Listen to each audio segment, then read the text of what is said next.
Good afternoon or good evening, depending where you might be. My name is Kevin Michael Grace, and this is the KMG show for Friday, May the 28th, 2021. Sorry about the late start. For some reason, when I went to go live, my screen was hanging and hanging and hanging, and I had to reboot the computer. But I am live now. So I'm going to begin by talking about the TV event of the year. I know everyone's talking about it. The Friends reunion. Greg Braxton, who's a staff writer at the Los Angeles Times, was not best pleased. He writes, fans of the beloved sitcom Friends, who have been clamoring for a cast reunion for years, are dancing in the streets and in their living rooms today. Ross, Rachel, Monica, Chandler, Joey, and Phoebe are finally back together in HBO Max's Friends, the Reunion. But it's not a moment of celebration for everyone. Although legions of Friends devotees are ecstatic right now, there are plenty of others who might instead subtitle the reunion the one where they ignored diversity again. At a time when the television landscape is becoming increasingly diverse and inclusive, it's uncomfortable, if not outright inappropriate, to raise a glass to a sitcom that was so blind to the multiculturalism of the world where it took place. It's a conversation that was already happening when the series, which premiered in 1994, marked its 25th anniversary in 2019, which makes the failure to confront the subject head on in the long-delayed special, appearing a year after the murder of George Floyd sparked massive protests against police brutality, and amid the ongoing conversation about race relations and white supremacy in this country, all the more glaring. Well, apparently, Greg Braxton has been at this job for some time. 3 decades he's been writing for the Los Angeles Times, which means that he knows that when Friends premiered in 1994, America was rather less multicultural than it has become. But note the planted axiom in this column, white supremacy. Oh, yes, of course. We're all agreed that America is a white supremacist country, which is kind of funny that the LA Times would hire someone to blast a TV show for being insufficiently multicultural. And, I like the bit about the ongoing conversation about race relations. As always, this conversation is, I'm a black man, I'm talking, you listen, and then you act on my demands. So, and George Floyd. What on earth does George Floyd have to do with Friends? Was Friends noted for the reality of its premise? Was it a gritty urban drama? No. It was about 6 people in their 30s who hung around a coffee shop every day. So our writer continues, there's little question about the enduring love for Friends in popular culture, an affection that is well-deserved. The show, from co-creators Marta Kaufman and David Crane and executive producer Kevin S. Bright, was consistently funny. Different strokes, as they say. But yes, why is this fellow so keen on Friends, one might wonder. The chemistry was off the charts, he says, and it offered a highly relatable portrait of the ups, downs, and side trips that can happen among a tribe of close-knit friends. A tribe, were they? But the series was also consistently criticized for all but ignoring people of color during its 10-season run. It's also been called out for being homophobic and transphobic. Astute observers wondered how a contemporary series set amid the diversity of New York City could be so glaringly near completely white. Yes, white people. Don't you just hate them? Besides a few background performers seen here and there in the Central Perk coffee shop, where the gang hung out, non-white characters on Friends were few and far between. The cavalcade of guest stars included such actors of color as Lauren Tom, Gabrielle Union, Mark Consuelos, and Craig Robinson, though their interactions with the main cast were mostly brief. Most famously and awkwardly, the series attempted to address the situation. Address what situation? In 2003, when Aisha Tyler appeared as a paleontology professor who worked with Ross and eventually dated him after first dating Joey. But after just 9 episodes, her character was gone, and the show retreated to its all-white comfort zone. Last year, during the broader cultural, wait for it, reckoning that came alongside Black Lives Matter's protest and grief over police killings of unarmed Black people, Schwimmer told Entertainment Tonight that it was wrong for the show not to embrace greater inclusion. It just felt that there was not enough representation on the show. He said he often lobbied for his character to date women of different races. I really felt that Ross should date other people, women of all races. And Kaufman apologized. Well, I'll just say that apparently the show, the reunion, was not particularly multicultural, but Schwimmer still took the paycheck. And Kaufman apologized for the show's cultural shortcomings last year, doing a virtual ATX festival panel about diversity in the writer's room. I wish I knew then what I know today, she said. I would have made very different decisions. We've always encouraged diversity in our company, but I didn't do enough. But Kaufman's apology is reflective of the doublespeak by many prominent figures in Hollywood, including executives, actors, directors, and writers, when confronted with the underrepresentation of people of color in all aspects of the entertainment business. Yes. So TV is going to be less and less and less white. What is the acceptable percentage of white representation in television? Close to 0, I should suspect. So, Friends, again, this show is a fantasy, and it is largely a gay fantasy. David Crane, co-creator, is a homosexual. And you see this reflected in the aimlessness of these people's lives and the endless hookups and dumpings. By the time that most people get into their 30s, even today, they have found a husband or wife or a partner, and they're having children. But no, in Friends, it was just perpetual adolescence. And now, of course, 20 years later, when these characters are in their 50s, again, we can all wallow in the days when apparently it was possible to have a fabulous, unattached life in New York City. Let's not, get into the realities of just how much even really crummy apartments cost in that city. But again, whoever thought that Friends was supposed to be a reality? As I've mentioned previously, television is a gay ghetto.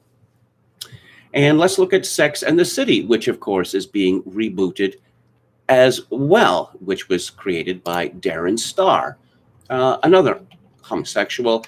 And this show can only be understood if you look at the Sex and the City ladies and imagine them to be male homosexuals. Sex and the City is a very successful example of the translation of homosexual mores to people who are not homosexual, in this case, women.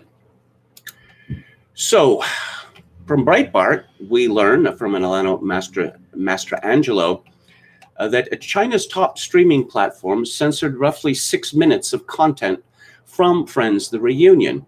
The excluded content includes pop stars Lady Gaga and Justin Bieber, gay fans, a shot of actor Matt LeBlanc in his underwear, and footage from the South Korean boy band BTS, which was previously accused of having insulted China. While Friends is extremely popular in China, I guess there's a built-in audience there. of people who cannot afford to get married or have children fits right in.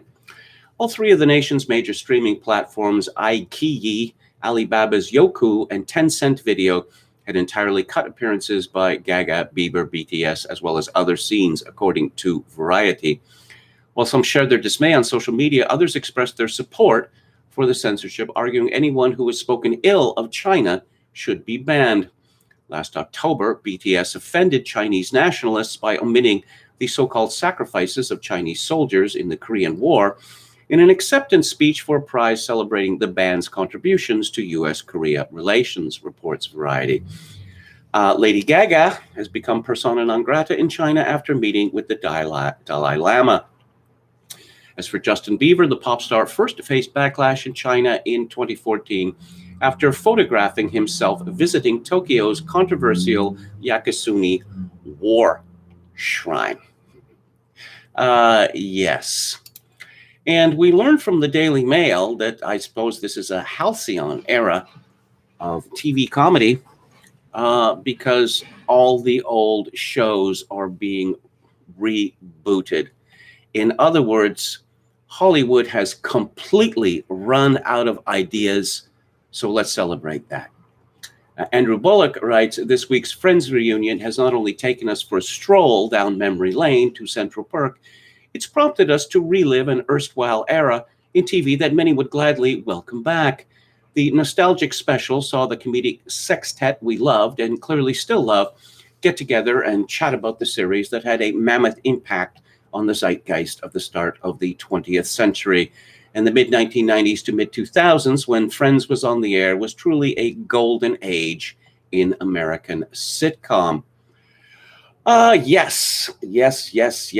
Talking about Friends being gay, at the very beginning, we learned that Ross has been cuckolded by a woman. Have you ever heard anything funnier than that?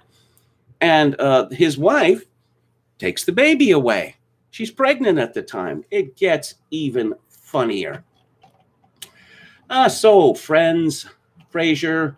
What else is going to be rebooted? Ellen, perhaps? Well, I guess she needs a new job now. Sybil, Ellen, Carolyn in the City, which apparently was hilarious. That was not my impression. And Sybil, anyone want to work with Sybil Sheridan? Sybil Shepherd again? I guess they'd need a very big paycheck for that.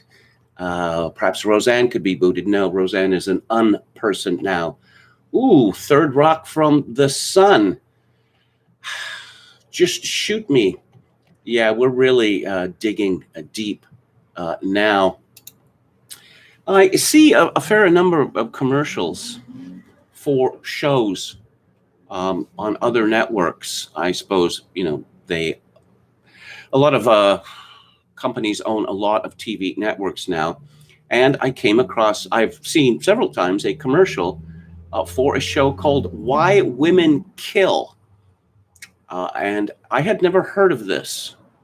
And I looked it up on Wikipedia, and Why Women Kill is an American dark comedy drama anthology series created by Mark Cherry for CBS All Access. Set in multiple time periods, the series depicts the events leading to a death that occurs after the respective husbands of three married women commit adultery. Ho, ho, ho! Sounds hilarious, does it not? So who's Mark Cherry, by the way? Oh, it turns out he's another homosexual. I had thought I got a joke backwards because on the HBO show Barry, which I very much enjoy, the aspiring actress played by Sarah Goldberg is presented with a big break. The top creator on television wants her to be one of the three leads in a show called Payback Ladies. And the premise of this show is the three ladies, they all kill their husbands or boyfriends for various sins, and then they coach other women on how to kill their husbands or boyfriends. And the tagline for the show was, and you see a silhouette of the women, and they're all carrying pistols, and the tagline was, it's that time of the month. because men deserve to be murdered. Well, straight men, anyway. Surely not homosexual men, who are the finest people on earth. William Briggs writes today on the toxic femininity of hate speech. He argues hate crimes are effeminate. It isn't that motive in crime is unimportant when considering it, but calling hate a crime is absurd because it punishes thought, not actions. It's not even the accused who gets to say what he thought. The accuser's word is taken as sufficient proof of thought crime. Hate speech is therefore matriarchal because it's all about feels and nothing else. To bar speech that might hurt feels is toxic femininity.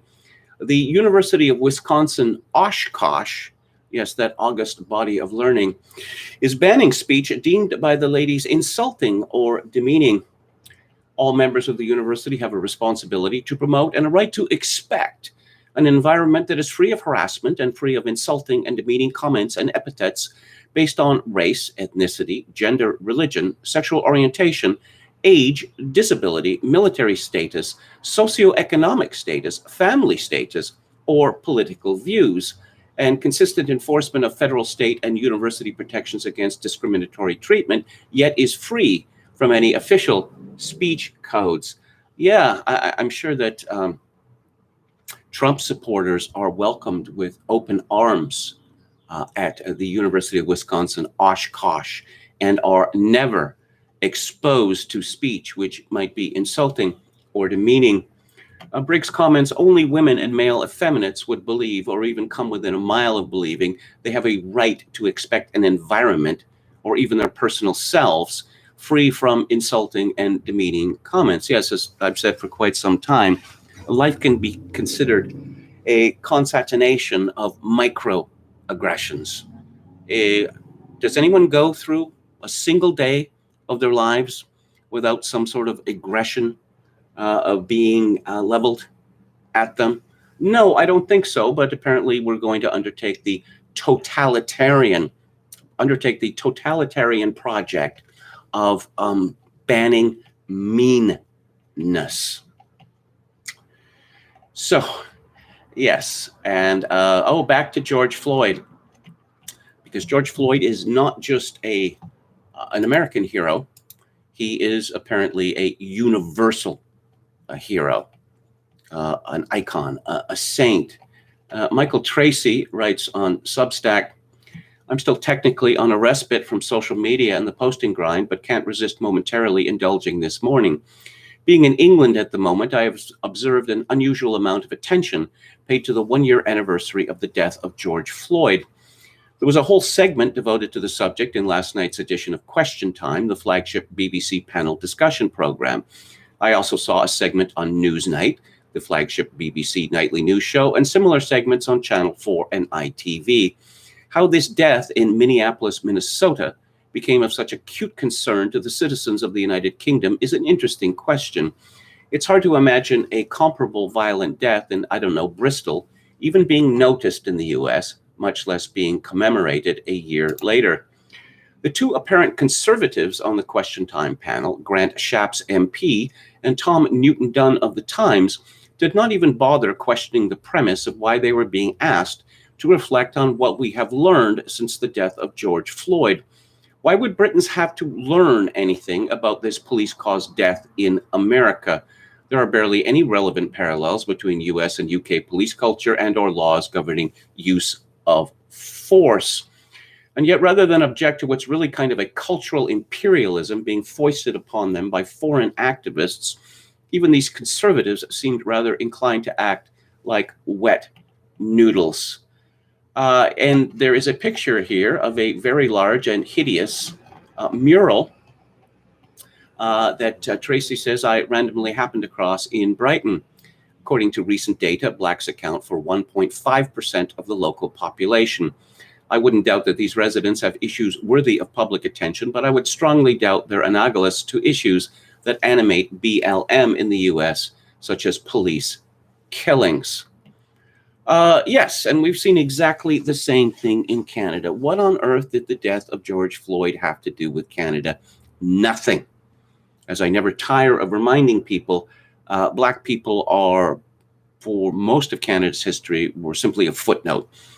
As recently as 1971, there were 34,400 blacks in the whole of Canada. That was at a time when Canada had 22 million people. Canada has 38 million people now, and blacks are, according to the most recent census, 3.5%. I'm sure they will gain half a point or more in the next census. But no, legacy of slavery, no, I'm sorry, there isn't any of that in my country. And there are many places in Canada where you'd be hard-pressed to find a single black person. But no, we had George Floyd shoved down our throats by our leaders and by the elite, because apparently there is, as Tracy suggests, there is no escape anywhere from toxic American culture. Let's go to the chat. Hello to John S., Tricky Who, Goose, Geese, Histal. Yako Raipala, our Finnish friend, said, did any heterosexual men actually watch that show?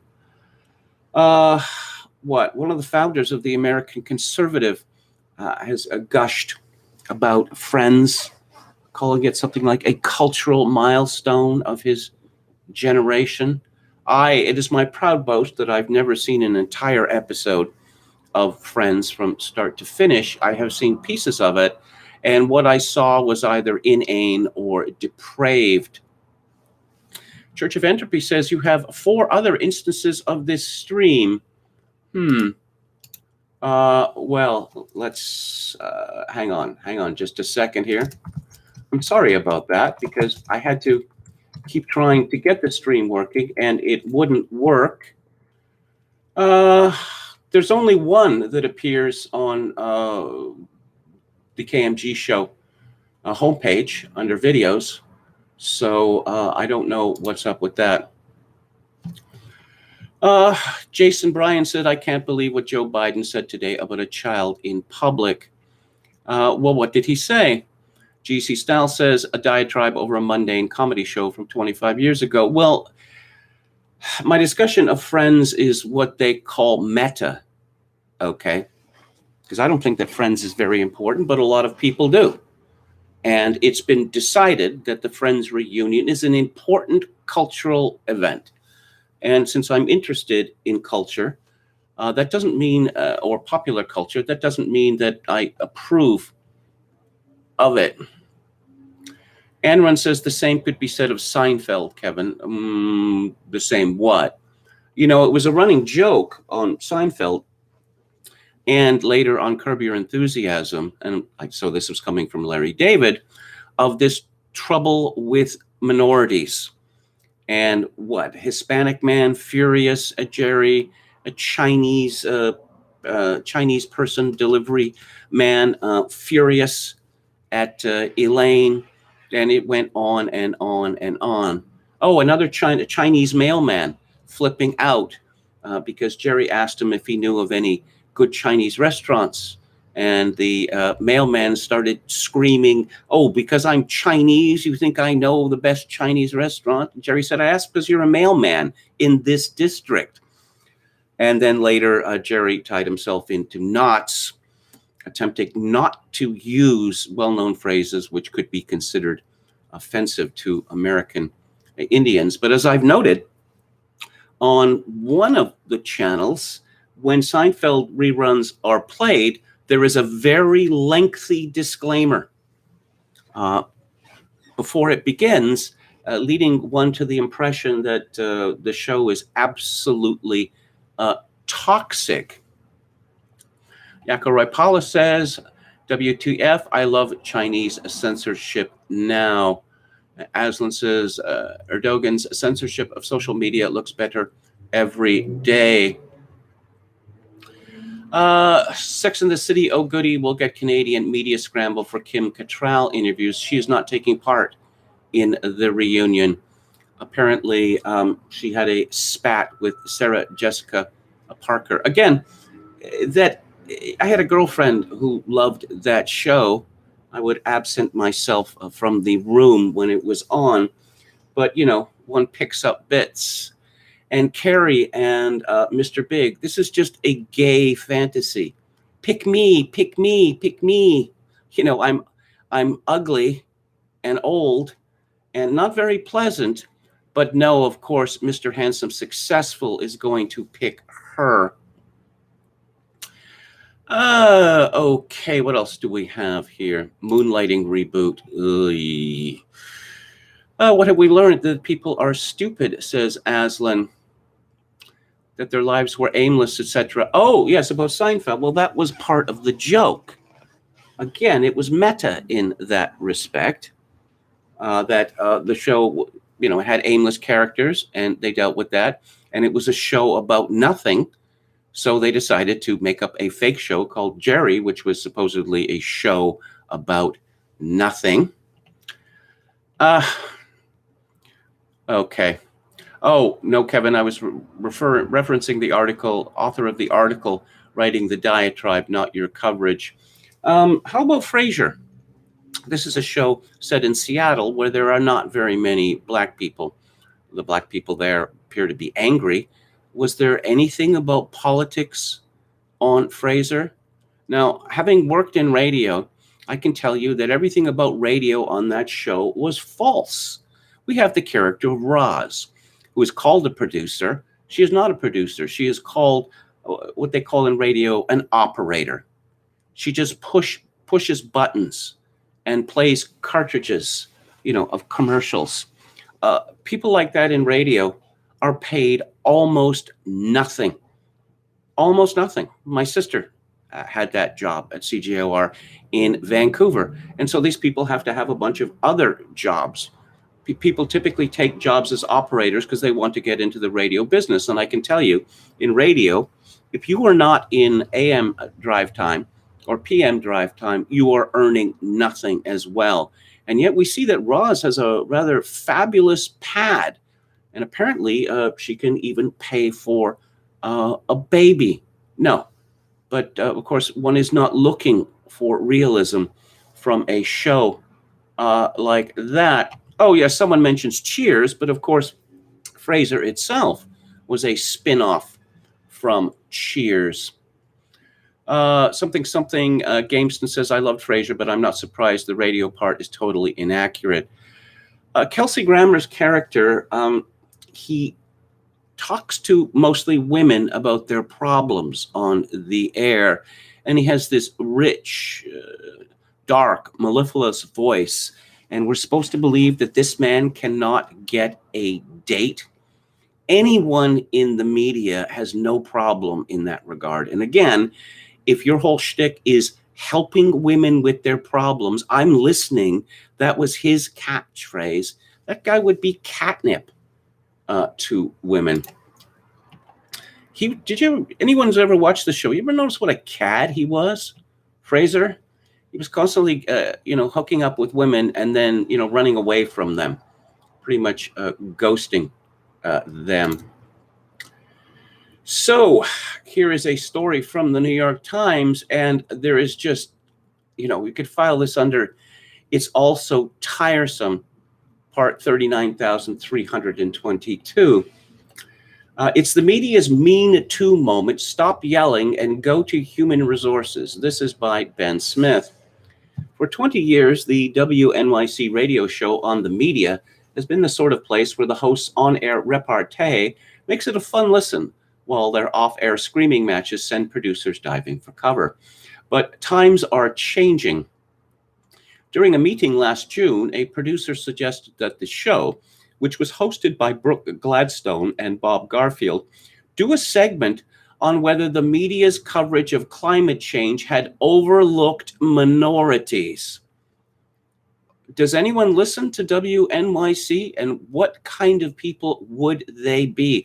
Oh my God, climate change is going to kill us all. But we're not talking about minorities when we're talking about climate change. So this makes the whole subject rather illegitimate. Back to the Times. Someone complained to Human Resources about that incident, and two others, during which Garfield screamed at producers.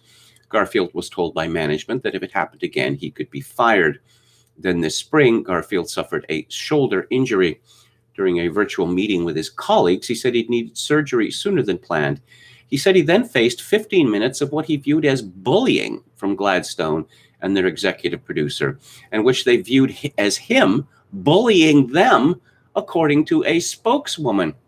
Eventually, Gladstone accused Garfield of bathing in self-pity, he recalled. He swore at her and slammed his computer shut, he said, calling the incident an appalling abuse of an employee's health prerogatives. WNYC fired him for violating its anti-bullying policy, and he is starting a newsletter on Substack on Monday. These men are how old?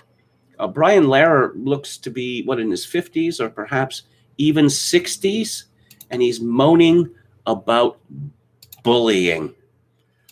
It used to be that, I don't know, by the time you got to high school, pretty much? Certainly by the time you graduated high school, you weren't going to moan about bullying anymore because people used to bully you by saying that you sounded like a chick. And here is a Time magazine. America's racial awakening forces Virginia Military Institute to confront its past and future. It was a cold morning last December when they finally took Stonewall Jackson down.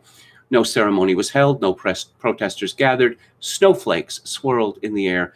A crane silently hoisted the enormous bronze Confederate general from his perch of 108 years. Too many graduates of a VMI, that was no way to treat a hero.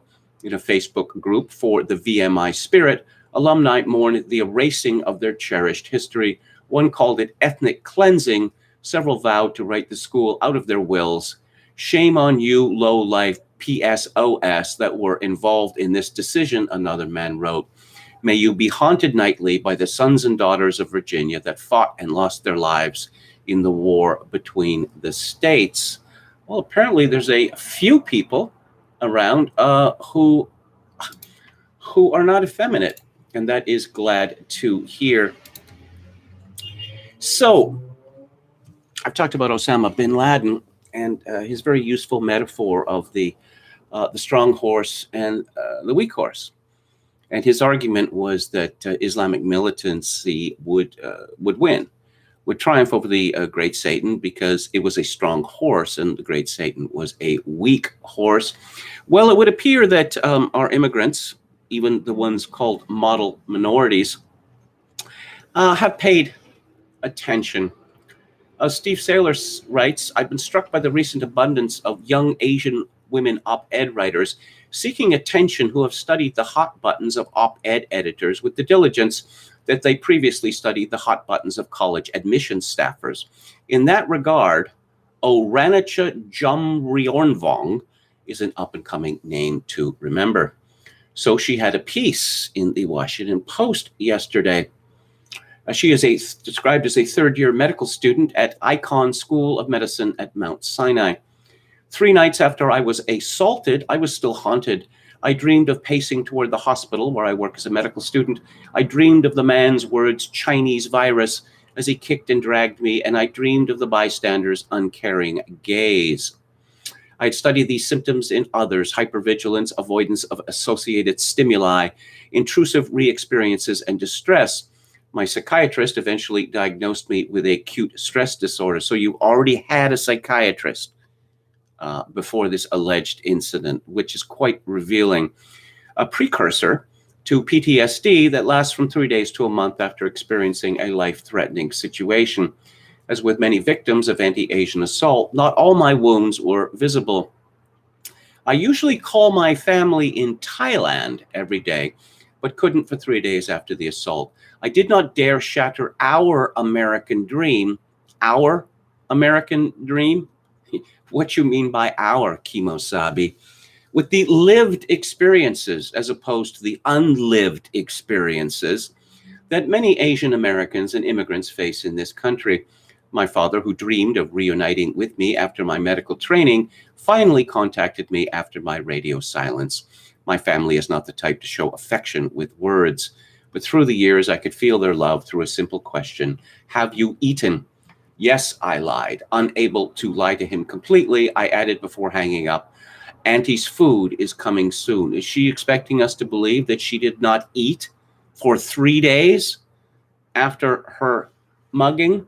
And then we have the typical immigrant rubbish about food, delicious immigrant food. 2 weeks after my assault, I recovered physically and returned to Elmhurst Hospital, a level 1 trauma center. I was apprehensive about working with trauma patients, but my experience made me more empathetic. I no longer saw my patients as cases to study for exams, but as survivors whom I admired for their resilience. So here she is admitting that for 3 years, that she had seen her patients as merely cases to study for exams. Although my team came from such disparate places as Ohio, New York, Israel, Puerto Rico, and Thailand, we all shared a sense of care toward our patients and a love of good food. Oh, belt up. I explained to my team that when Thais struggled to survive after rice became scarce during World War II, a sailor points out, by the way, Thailand was on Hitler's side in World War II and declared war on the United States. Yes, and she goes to a rally supporting the Asian American and Pacific Islander community in Chinatown. What someone from Thailand has in common with someone in the Pacific Islands is a very interesting question that I've never seen even addressed. Michelle Lee, a Cornell radiology resident who also experienced discrimination during the pandemic, invited me to speak to more than 1,000 rallygoers, including 100 healthcare workers. She held me as my body shook when I shared my experience publicly for the first time. I was so hungry that I almost fainted after my speech. So for the following rally in Flushing, Lee took me to White Bear, a tiny Chinese restaurant with a big menu of dumplings taped over its counter. Although my father is Thai and my mother is Chinese, my mother had told me to tell others I am Thai because she did not want me to be discriminated against the way when a stranger spat at her and told her to go back to China the first time she visited the United States. I gushed at the first bite of the spicy wontons. How could anyone hate Asians when our food is so delicious? And this woman is becoming a physician. Does this woman have an Instagram page? I wonder about this because I've seen a number of women's Instagram pages.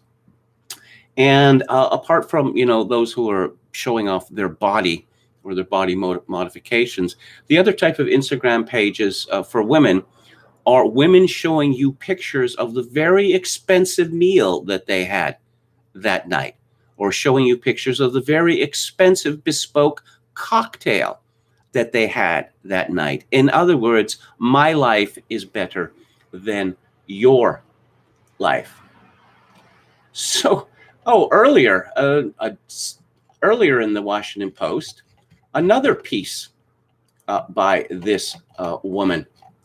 Now, Steve Saylor noticed some things, and her first tweet is February 14, 2021, the day before she claims she was the victim of a hate crime. And she retweeted something from Julie Silver, MD. Imposter syndrome puts the blame on individuals without accounting for the historical and cultural contexts that are foundational to how it manifests in, and then there's an emojis. It's a black woman emoji and I don't even know what the second emoji is, and directs our view toward fixing women at work instead of fixing the places where women work. Saylor responded, "It was excellent timing that you started your Twitter account February 14th, the day before you were the victim of an anti-Asian hate crime. You must be gifted with the ability to foresee the future." She responded, "Although my grandmother was a fortune teller, a hate crime is something I could not foresee and never wish on anyone. I hope you have a good and safe day free of hate." Saylor responded, "What was the race of the man in the hoodie who stole your phone?" Natty Orichana Jum Rionvong responded, "He was wearing a mask and a hoodie, so I couldn't tell." Saylor responded, "In other words, he was a person of color." Natty responded, I already told you I don't know the race, so please don't pin minorities against minorities. We already have model minority myth for that. Have a good day, sir. I'm going to work now and won't be responding to your tweet. Yeah. Yes, how very convenient of her. And of course, it's all a fault of white supremacist America and Trump. So here's a story from Joel Pollack at Breitbart, and A Nation Mourns.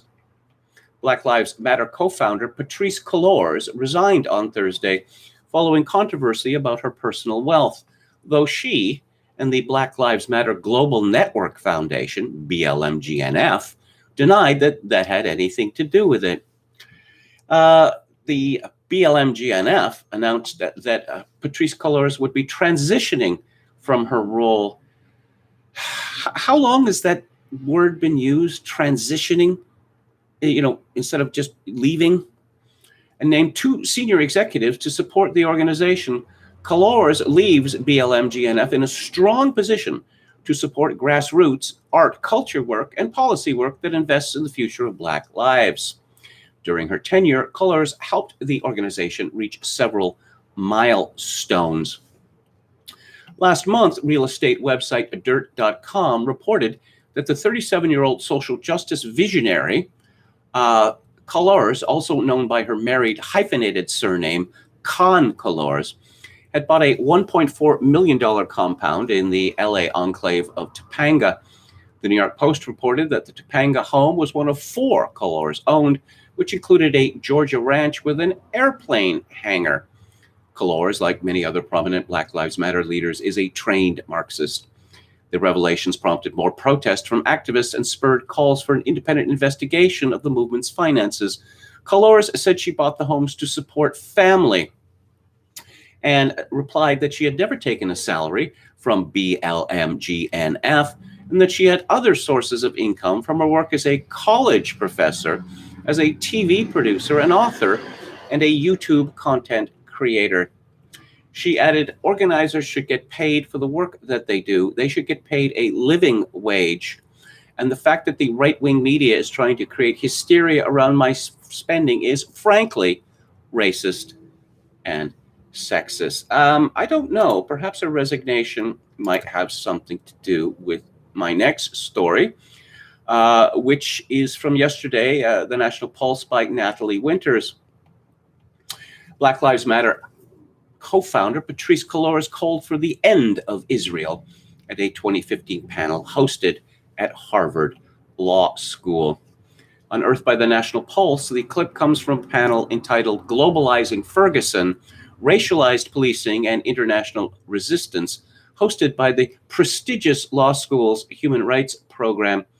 Cullors, who recently announced her resignation, said at the event, Palestine is our generation's South Africa, and if we don't step up boldly and courageously to end the imperialist project that's called Israel, we're doomed.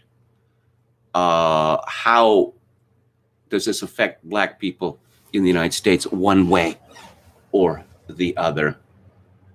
We could have a whole conversation about the settlements that we witnessed in the stories of murder and death at the hands of Israelis and Zionists, she adds, before describing Palestinian solidarity as crucial to the BLM movement. Again, I cannot imagine how in any way it could be considered crucial to any Black movement in the United States. But, as they say, no justice, no peace. In other words, no peace anywhere. So long as there isn't a justice globally, there can be no peace anywhere. There's a story by Joshua Klein at Breitbart. In a viral clip published this week, documentary filmmaker Amy Horowitz approached students in Portland, Oregon, and managed to garner funds to support the Hamas terror organization, despite openly presenting the group as determined to destroy Israel and kill the Jews. Now, of course, this is all on video now. To the students, he describes Hamas as a new and improved terror group. We're not your father's terrorist organization. We've kind of evolved beyond that. Still kind of what we do, but we've kind of rebuilt and rebranded ourselves, and Hamas is where it's at.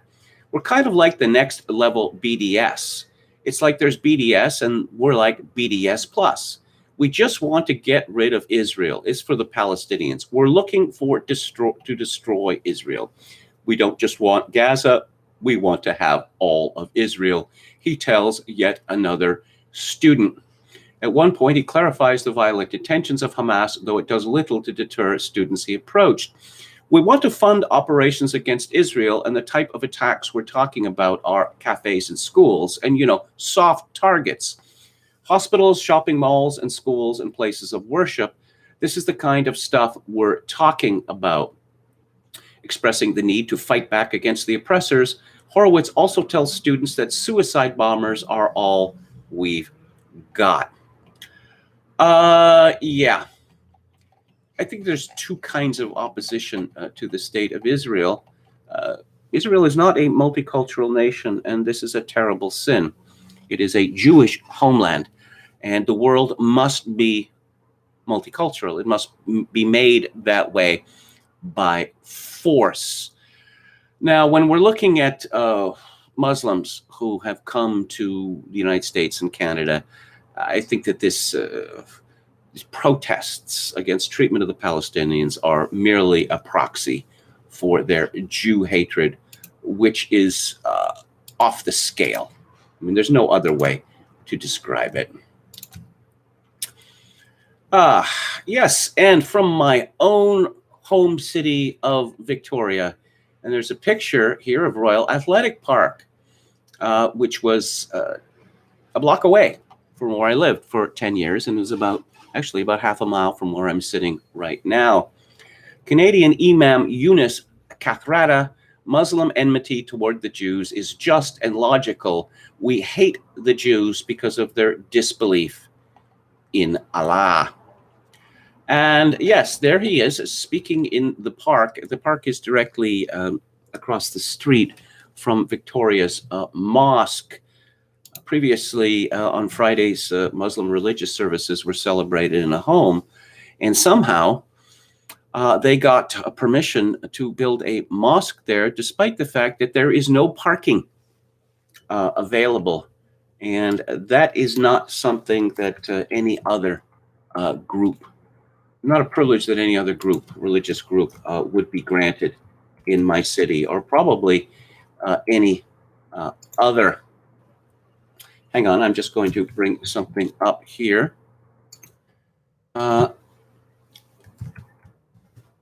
Okay. Yes, the CIJA was tweeting about this. This imam was speaking to the multitude. O Allah, give strength to Islam and the Muslims, humiliate the infidels and the polytheists, and destroy the enemies of Islam. O Allah, grant victory to those who wage jihad for your sake everywhere. O Allah, demonstrate upon your enemies the wonders of your might. O Allah, disperse them and rend them asunder. O Allah, divide their hearts. O Allah, shake the ground under their feet. Someone comments that this imam is a known whack job. He has been in the news quite a few times over the last decade, but somehow he continues to be associated with that mosque, which is quite telling. I've been getting regular reports about things going on in my country, sort of a low-level intifada against Jews or people perceived to be Jews. And the response of our elite was rather late in coming, but of course, ritual denunciation of Islamophobia has to be added. Yes, there's a story from the Geller Report, massive Jew hate and pro-jihad march in Toronto. She writes, Toronto authorities allowed a massive anti-Semitic and pro-terror march to take place despite the city's incredibly strict lockdown orders that have devastated Toronto's small businesses. Toronto's Jewish community, 200,000 strong, is being relentlessly harassed and bullied by pro-Hamas thugs. There was a time when it would have been unimaginable that Toronto would be unsafe for Jews. Not anymore. Well, Canada continues to bring in large numbers of people from North Africa and from the Middle East, and no honest person could pretend to be surprised at the result. Paul Joseph Watson reports at Summit News, Sweden goes from being one of the safest countries in Europe to the second most dangerous, but authorities refuse to even consider mass immigration as a factor. The study, published by the country's National Council on Crime Prevention, reveals that Sweden is the only country on the continent where shootings have increased substantially since the start of the century. Most of the fatal shootings in Sweden, about 80%, had a link to organized crime, according to the study. After having been ranked 18th out of 22 countries for gun crime from 2000 to 2003, Sweden now ranks in second place, behind only Croatia. Authorities appear to be baffled at the cause of the increase, blaming it on illegal drugs trade, conflicts within organized crime networks, and low levels of trust in the police. In a country where criticizing mass immigration is basically a thought crime, no consideration is even afforded to the possibility that the large number of Muslim migrants the country has absorbed over the last 2 decades could be a factor. A 2018 report found that 99 out of 112 gang rapists had a violent background. When veteran Swedish police investigator Peter Springair was asked about the demographics of those responsible for violent crimes, he didn't mince his words. Suspected perpetrators: Ali Mohammed, Mahmoud Mohammed, Muhammad Ali, again. Yes, Christopher, what, is it true? Yes, a Swedish name stuck in on the edges of a drug crime. Muhammad Ali, again and again. Countries representing all the crimes this week. Iraq, Turkey, Syria, Afghanistan, Somalia, Syria again, Somalia, unknown country, Sweden. Half of the suspects we can't be sure because they don't have any valid papers, which in itself usually means that they're lying about their nationality and identity. Well, that's a wise strategy on their part, because I discovered years ago that the easiest way to be accepted in Canada as a refugee, especially when you're in no way a refugee, is to destroy your papers while you are on the plane. You know, we have all these refugees from China, and of course, you have to be in the good graces of the Chinese Communist Party to be even allowed on a plane in China, let alone one going to a foreign country. So all of these claims by such people are completely bogus. And, yes, let's have some news from Canada here. Very strange story. This is from the Canadian Press. Christopher Reynolds.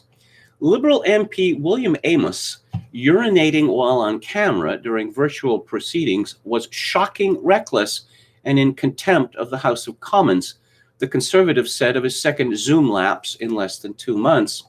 Amos made headlines around the world in April when he appeared naked on an internal parliamentary feed of Virtual Question Period. He said in a statement Thursday night posted to Twitter that he urinated without realizing he was on camera during a virtual session of the House on Wednesday afternoon. Did he have his camera in the bathroom, or was he urinating into a waste paper basket? This story gets weirder and weirder. He apologized for what he said was accidental and could not be viewed by the public, but nonetheless called his actions completely unacceptable. Conservative MP Karen Vecchio, Deputy House Leader for the opposition, agreed with the latter post, saying it put lawmakers in a very uncomfortable position and amounted to Amos relieving himself in the Commons instead. Well, that's perhaps why the MP should get back to the House of Commons instead of working remotely. To turn on your camera and to log into the House's Zoom feed is the same as opening one of those doors behind me and walking down to any one of the 338 seats in this majestic room, Vecchio said. from the floor. She rejected Amos's characterization of the incident as occurring in a non-public setting and said it forms a pattern of behavior that shows the Liberals failed in their duty to ensure a safe work environment following the first incident. A safe work environment. This is what we say after a man exposes himself to others. Carol Hughes, who as Assistant Deputy Speaker was presiding over proceedings, said she would review the situation. So apparently he is guilt-free, although it was completely unacceptable. But wait, now we have this. Amos, a Quebec MP, says he is temporarily stepping away from his role as Parliamentary Secretary to Industry Minister François-Philippe Champagne and from his committee work so that he can, quote, seek assistance, unquote. Well, if there was no harmful intent in his actions, why does he need to seek assistance? And again, stepping away, oh, people don't resign anymore. He's going to see a head doctor and he's going to be made right in the head again, and then he can transition back into his old job.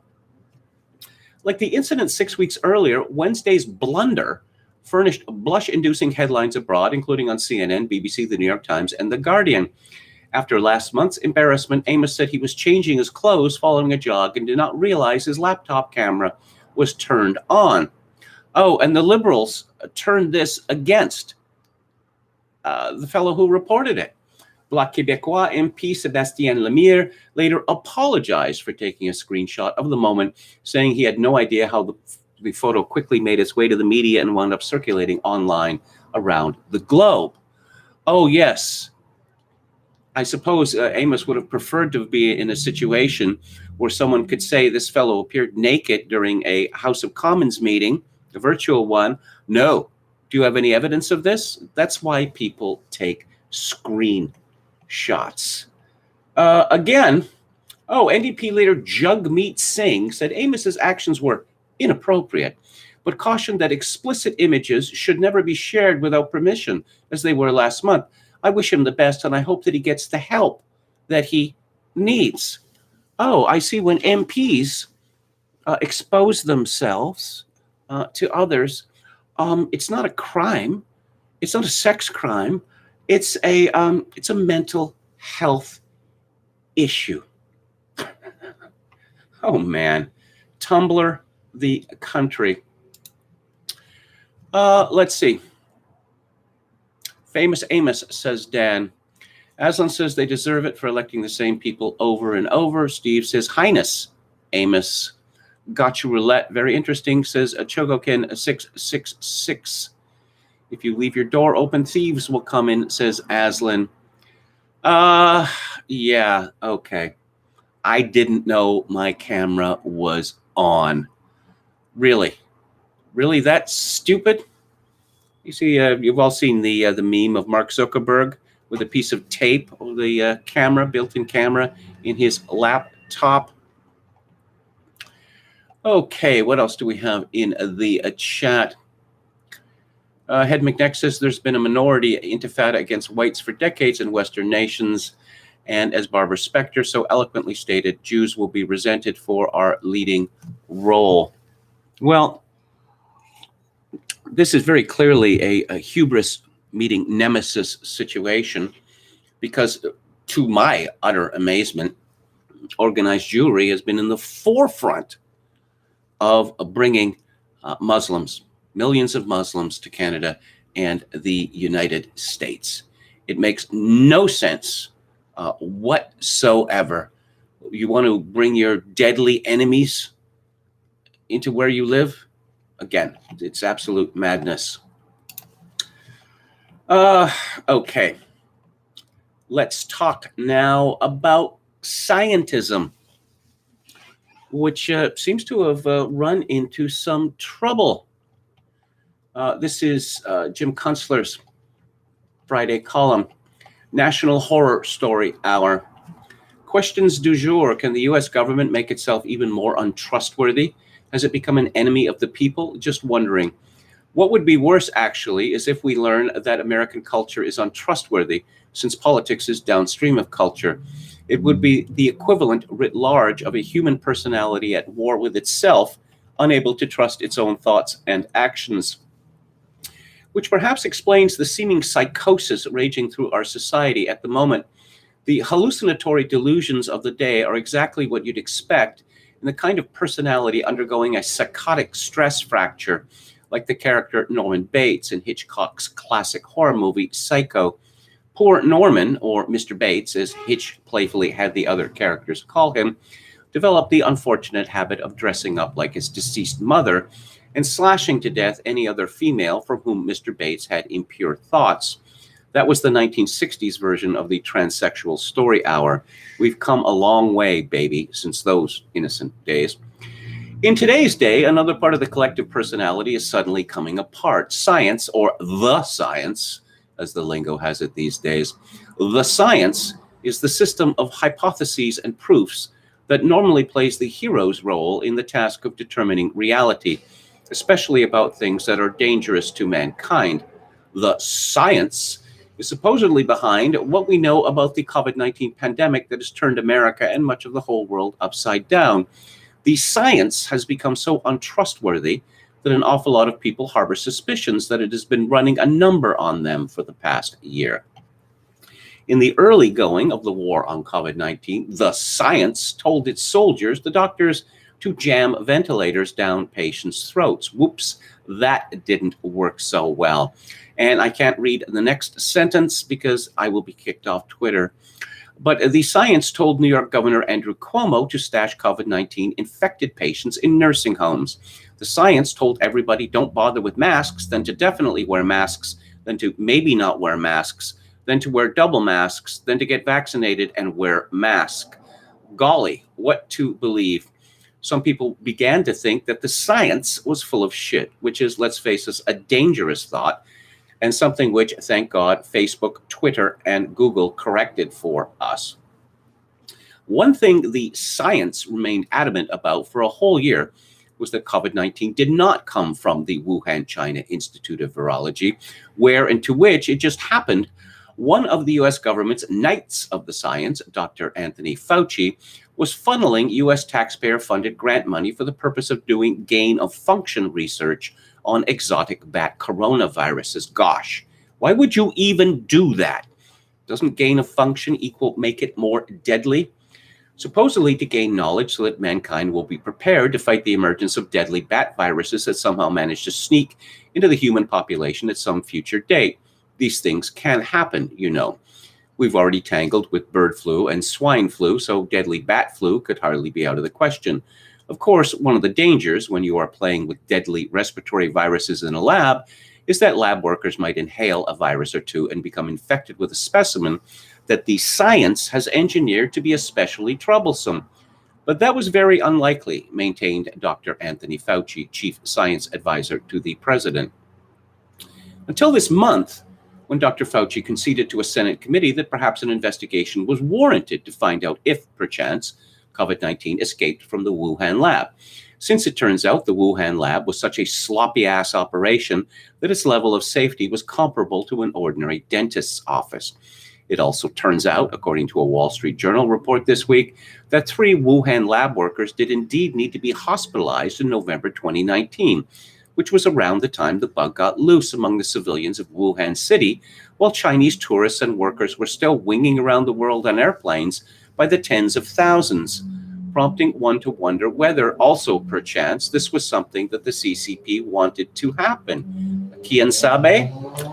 Now that safe and effective vaccines are available against COVID-19, the science is urging everyone to take it pronto, and the government is assisting in the distribution and deployment of vaccinations, even to the very borderline of coercing citizens into it by turning the vaccine hesitant into social pariahs. No restaurant meals or ball games for you, science-offending trolls. How's that working? According to Dr. Fauci and several other knights of the science, more than half of the people on their staffs got vaxxed voluntarily. More than half. Now that's a ringing vote of confidence in the science. Never mind that the vaxxers being deployed got exempted from the normal years-long safety trials that the science previously deemed essential for new vaccines and received special liability protection against lawsuits should something go awry with the jabs. And never mind the strange side effects being reported. And never mind that apparently quite a few people who got the vax have also gotten COVID-19. And never mind that House Speaker Nancy Pelosi has continued to flutter about her place of business, wearing color-coordinated face masks despite being vaxxed and spending her time among colleagues who are all vaxxed up. Standing by on all that to see how the vaccine beta testers make out over somewhat longer haul. And then he talks about the states of Georgia and Arizona, which I cannot talk about because I will be kicked off of YouTube. Oh, yes, let's make a little political detour here. The New York Post continues to report on a story that no one else wants to report on the story because the business connections of Joe Biden and his son, the incestuous crackhead Hunter Biden, are obviously of no political interest. A photo shows Joe Biden with a pair of his troubled son's business associates from Kazakhstan in what appears to be the same Washington, D.C. power dining spot where Hunter Biden introduced the future president to his overseas cronies. Online photos of the interior of Cafe Milano match the background of the shot that shows the Bidens smiling while flanked by Kazakhstani oligarch Kenes Rakishev and Karim Masimov, a former prime minister of Kazakhstan.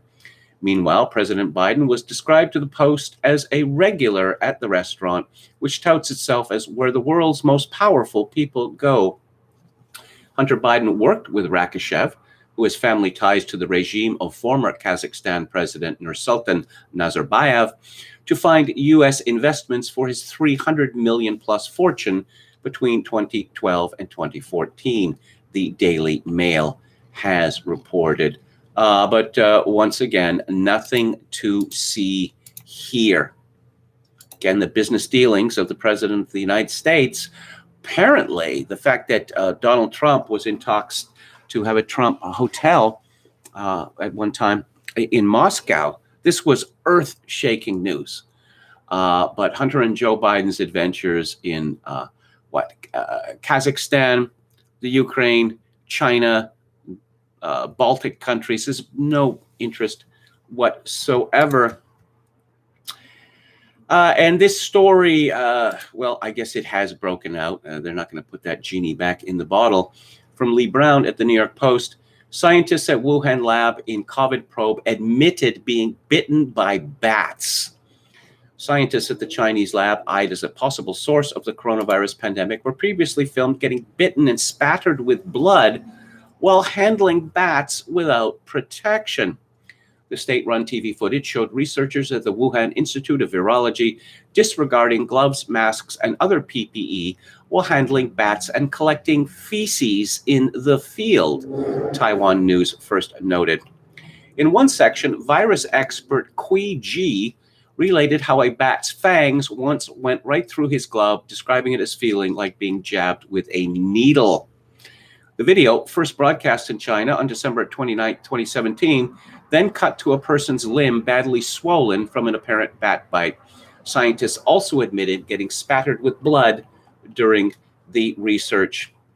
The lab's now notorious Batwoman leader, Shi Zhengli, dismissed the fears in a since-deleted article claiming that this job is not as dangerous as everyone thinks.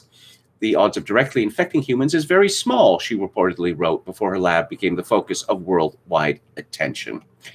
In most cases, only ordinary protection will be utilized, she admitted at the time of their risky research. Yes, and that's why we want Chinese products in our Western countries. I guess that's, did you hear about Canada's vaccines? That in any other country, Justin Trudeau would have been forced to resign by now over the vaccine fiasco in this country. Last year in spring, Trudeau decided that it was going to entrust China with the production of vaccines for COVID-19. China did not produce the vaccines, stole the international property, and canceled the contract. These are exactly the sort of people that you want to be doing business with. And, oh yes, more news from China on COVID-19. World's first COVID patient who vanished from Wuhan a year ago is still missing. The year-long hunt for Huan Yanling pushes on amid a suspected state cover-up after the scientist disappeared when reports surfaced online last February, naming her as patient zero. The Chinese government insists that she is alive and well, but merely working elsewhere.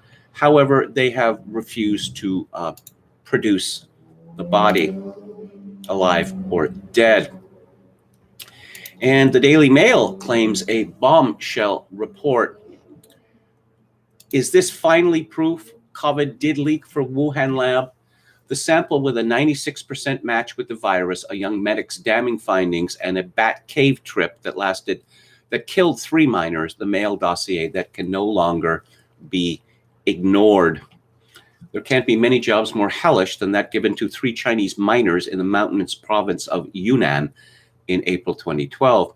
Tasked with cleaning out an abandoned copper mine in the county of Moijiang, they found themselves in caves knee-deep in piles of guano, a foul-smelling combination of bat feces and urine. Once a very valuable fertilizer in the 19th century. As horseshoe bats roosted overhead and rats and shrews scurried about in the droppings and muck, the men dug for hours at a time in the stinking airless space. After 2 weeks, all 3 had developed a severe pneumonia-like disease. Yes, put on ventilators. Within months, all 3 were dead. Blood samples from the victims were sent to the Wuhan Institute. There, the blood was analyzed by the bat woman. She concluded that the men had died of a fungal infection caused by a pathogen lurking in the fungus that covered the bat guano. 9 years on, and the miners of Moijiang are suddenly generating headlines worldwide after the Wall Street Journal reported conclusions from a confidential U.S. intelligence report last weekend. Yeah. So the evidence continues to pile up. And I suppose the question is, what is anyone going to do about it?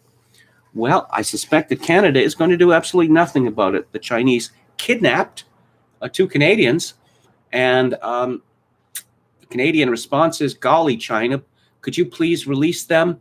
And China's response is, no, we're not going to do that. They are spies. You know, in other countries, this would lead to, say, calling ambassador home for consultation, maybe shutting down consulates, maybe kicking out the diplomats. But Canada has been so suborned by the Chinese that, no, we're not going to do anything about this. From Emily Jacobs at the New York Post, Twitter won't confirm if users can post about lab leak COVID origin theory. What their position is that we're just going to pretend that everyone isn't talking about this. And here's a story from Lance Welton in Vider. So the ruling class was wrong about COVID-19. What else are they wrong about? Yes, that is a very interesting question. We must learn 3 chilling lessons from this scandal. 1, the authorities cannot be trusted. 2, the mainstream media is only mainstream because of the extent to which it will limit its questioning of these authorities. And 3, only trusted members of the ruling class may question the authorities. Yes, we're all supposed to put our blind faith in the medical profession.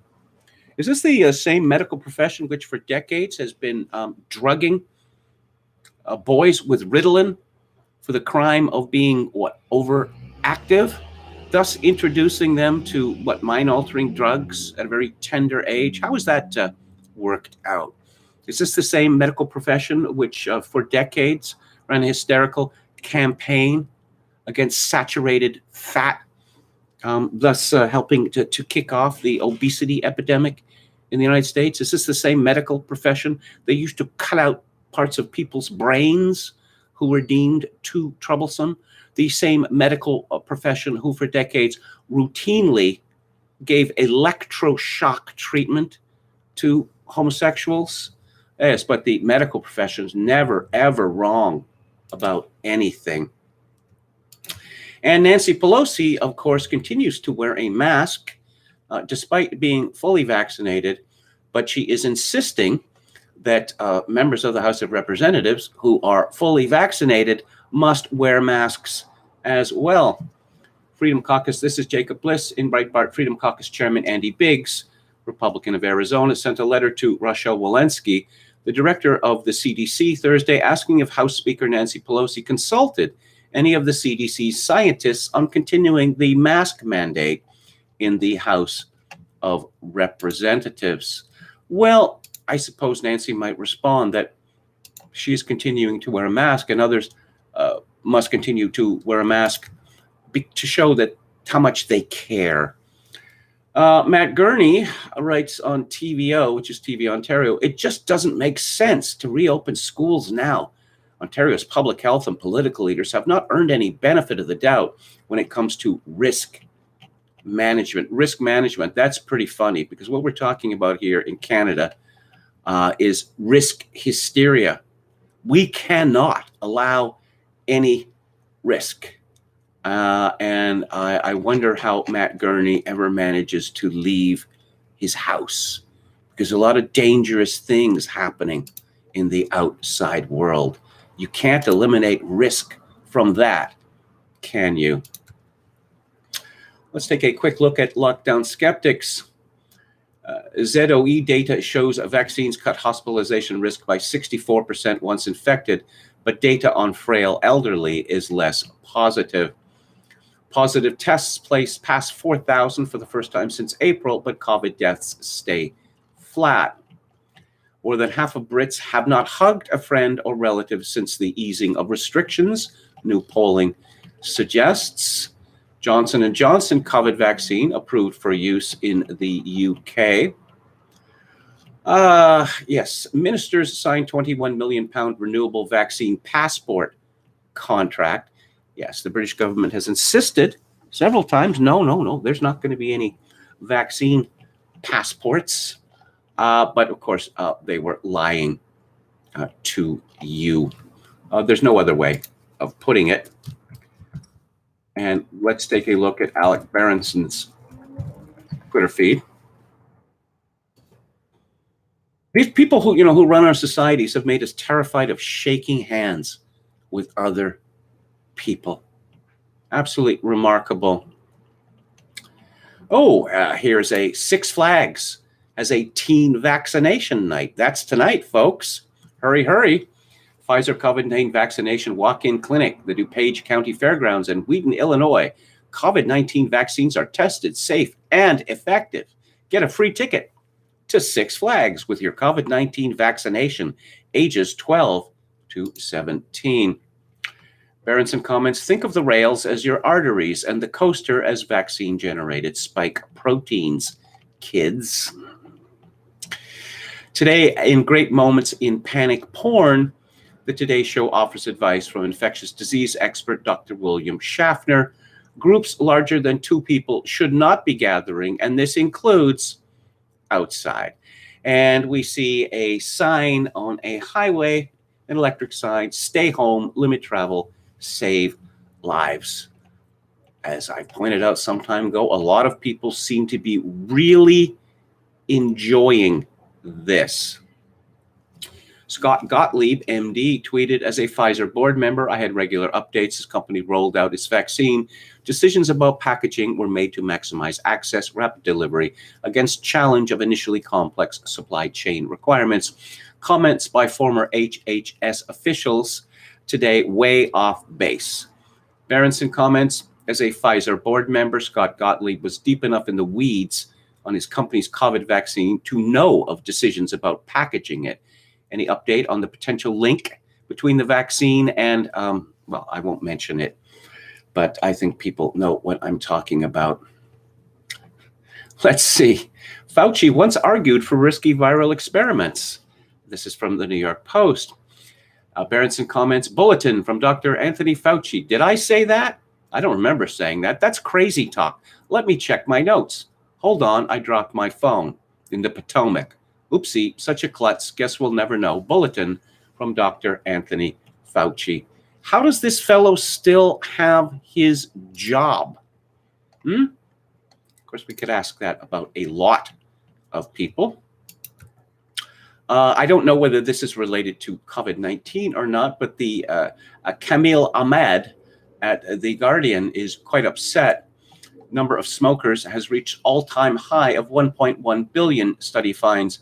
Governments told to focus on stopping young from taking up habit that killed 8 million people in 2019. Yes, young people must be discouraged by any means necessary from smoking tobacco. Marijuana, on the other hand, nothing wrong with that. And, oh yes, let's hear from some celebrities, because we can never get enough of their wisdom. Cynthia Nixon, wow, how about that? Synchronicity. Why, she's on Sex and the City, is she not? And didn't she become a politician? Yes, that she was planning to run in the 2018 New York gubernatorial election. But here's some of her deep thoughts. This is from Aaron Geismar at the New York Post. Millionaire actress Cynthia Nixon has attacked stores for trying to stop shoplifters, sparking a massive Twitter backlash against her moral grandstanding. The Sex and the City star tweeted her outrage over shoplifters being prosecuted amid reports that Walgreens was shuttering 17 stores in San Francisco because of rampant theft. The CVS on my corner has started locking up basic items like clothing detergent, the one-time wannabe New York governor tweeted Saturday. As so many families can't make ends meet right now, I can't imagine thinking that the way to solve the problem of people stealing basic necessities out of desperation is to prosecute them, she wrote. A handful of followers applauded Nixon's support for the needy, while the vast majority erupted in outrage and baffled amazement.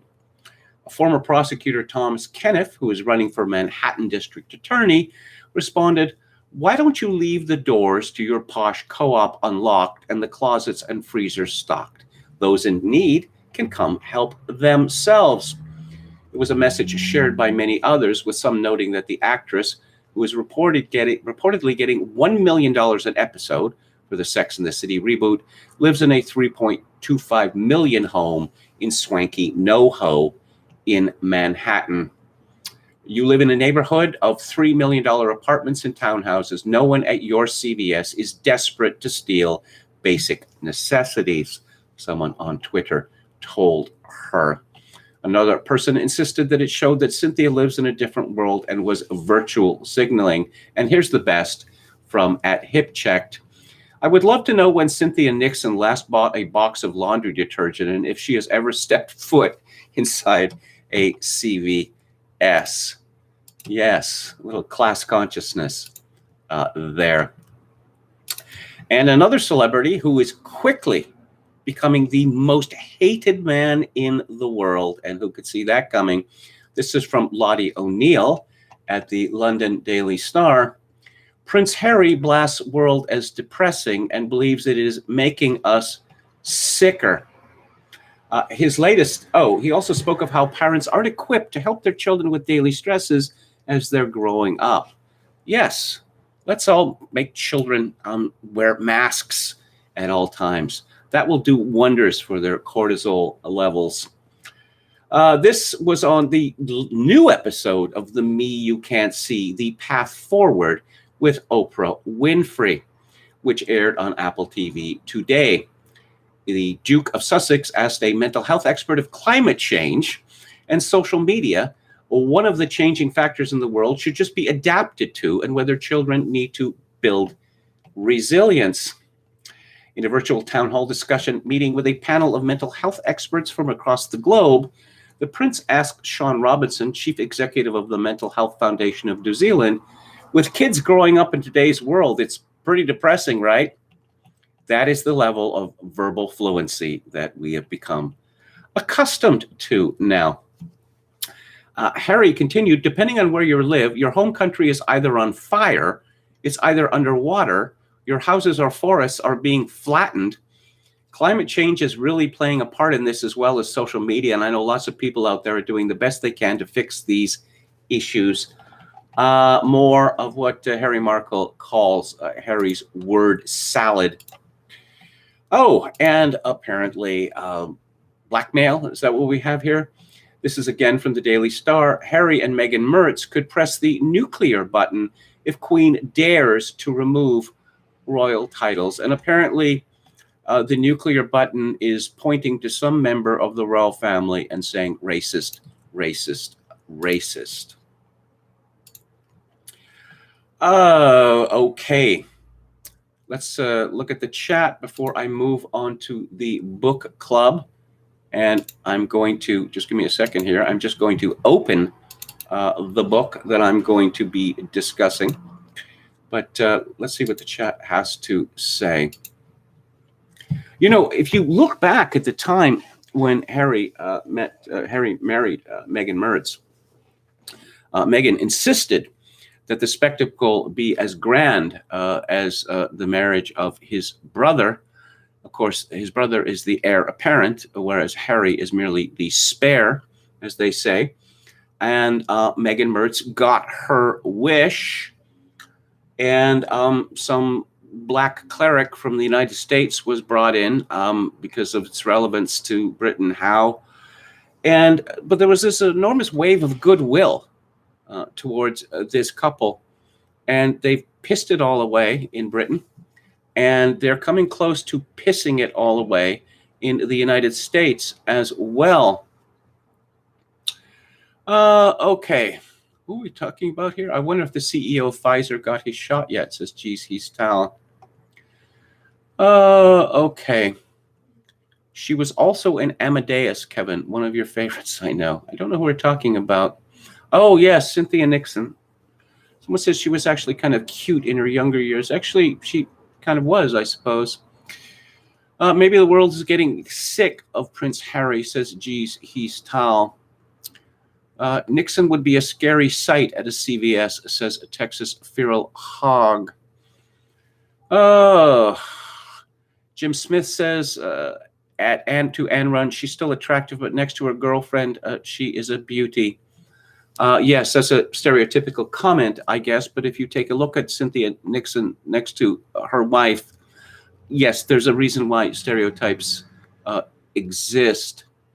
Roulette Crack says he knows a lot of people who work for NGOs. Then they all meet up in palaces, stuffing their faces with expensive food.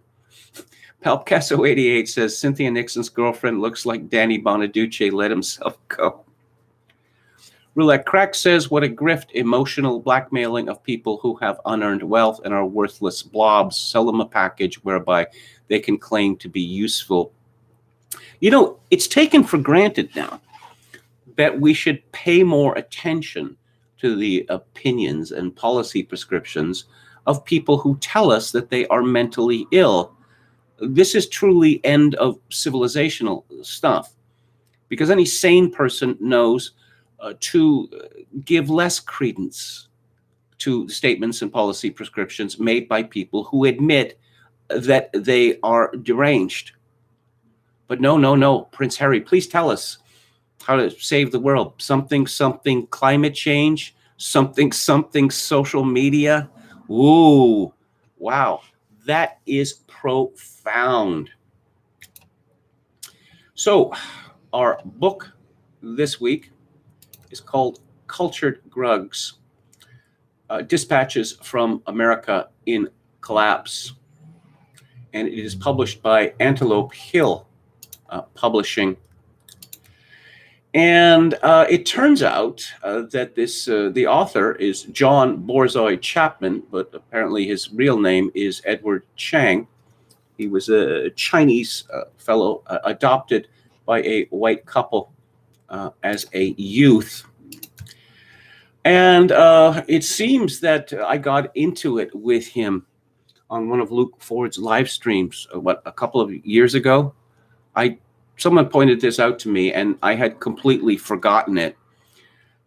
Because again, when one has appeared on, I don't know, how many of these live streams have I done individually or with other people? 1,000 or so. It all begins to run together.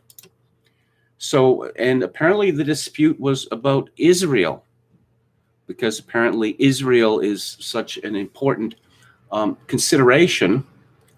I'm mystified by this.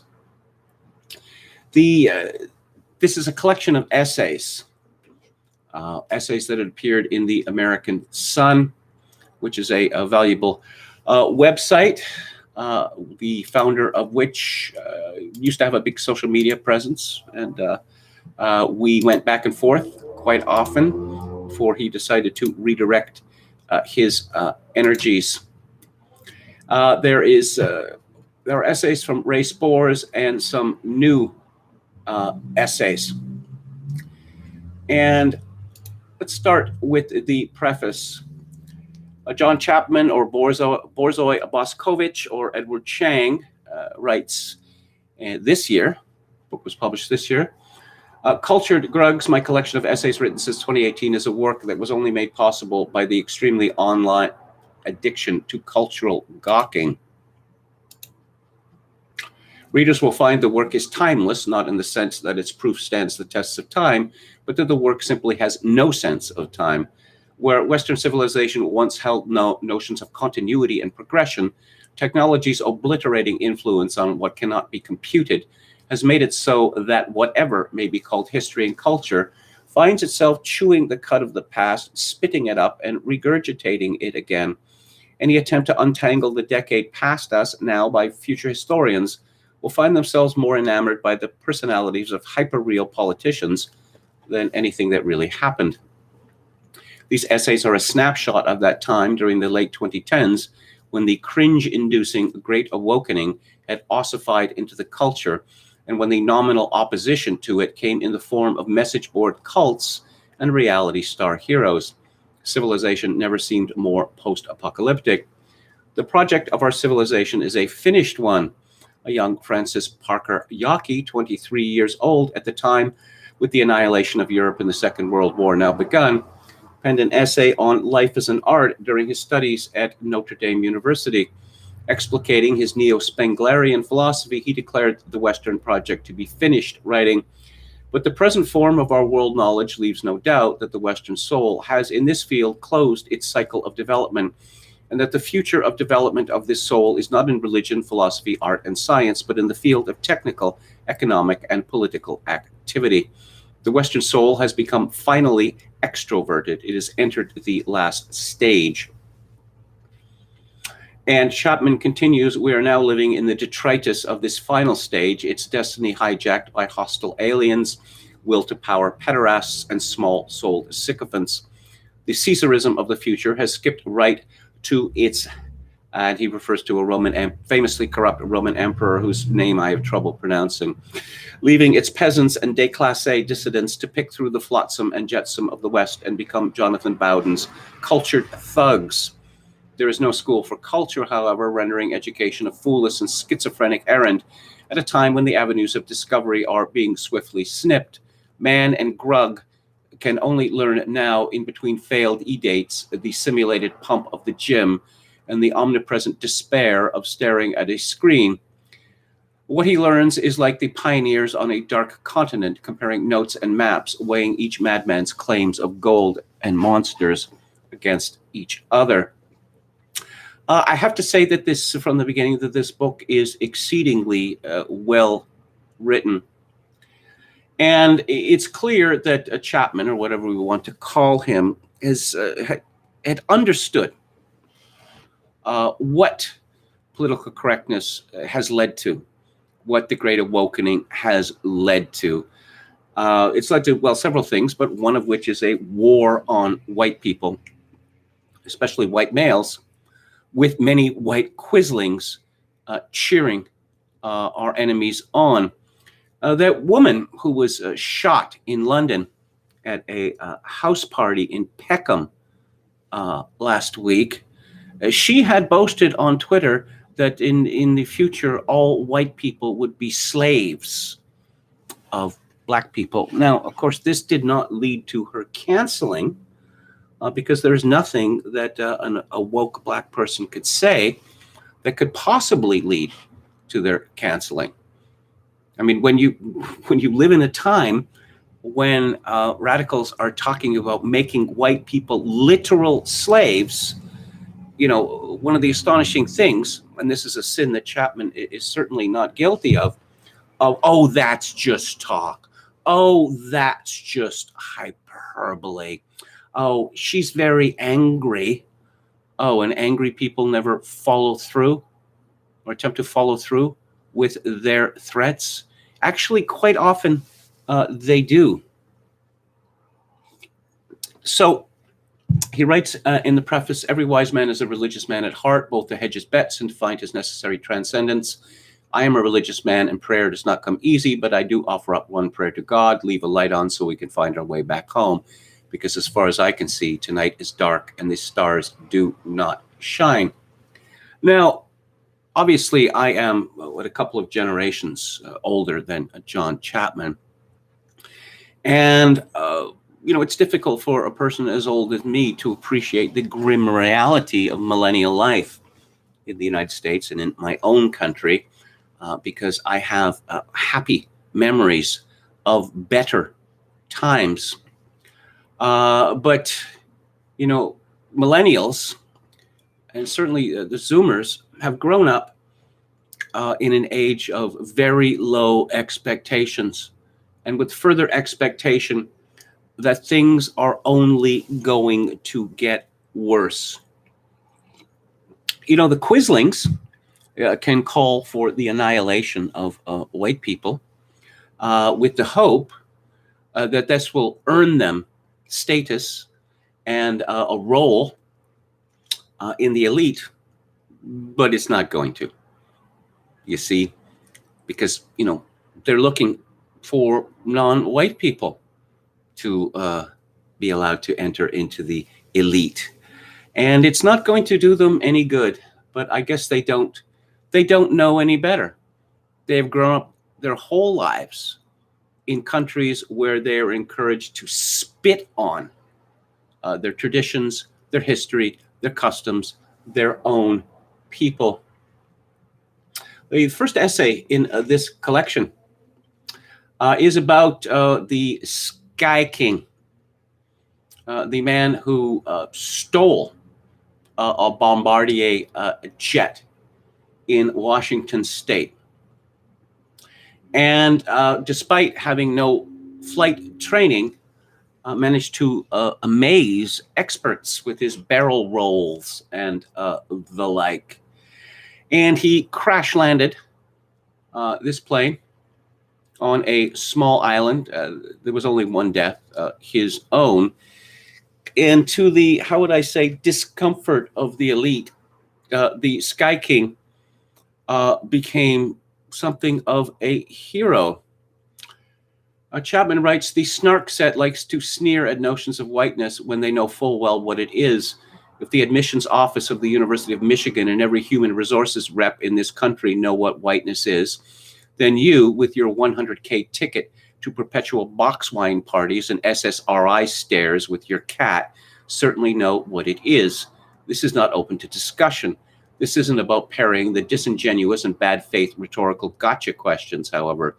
To understand what truly happened to cause so many total strangers to connect with the curious event of the SeaTac airport, you have to first admit there is whiteness. You have to admit that there's a lot of trouble and tension going on with it, and Rich, the Sky King, embodied it and carried it on with him.